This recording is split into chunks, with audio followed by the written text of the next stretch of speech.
How to change your Gmail password. Hey guys, in today's video, I'll show you how to change your Gmail password step by step. Keeping your password updated is super important for protecting your account from hackers and keeping your personal info safe.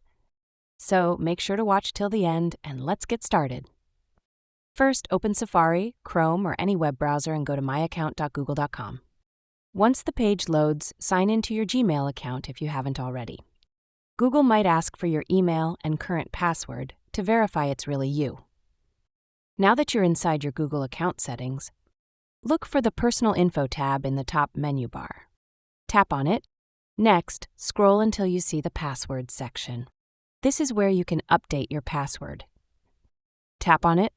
Google cares about security, so before you can make any changes, they'll ask you to confirm your identity.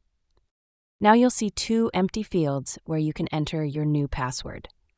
Type in a strong password, something at least 8 characters long, with a mix of letters, numbers, and symbols. Avoid using easy-to-guess passwords like 123456 or password.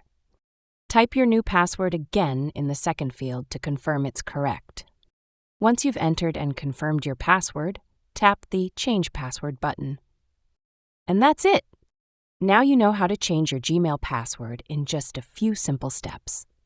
If this video helped, hit that like button, share, and subscribe for more Google security tips. Have any questions? Drop them in the comments. Thanks for watching, and I'll see you in the next one.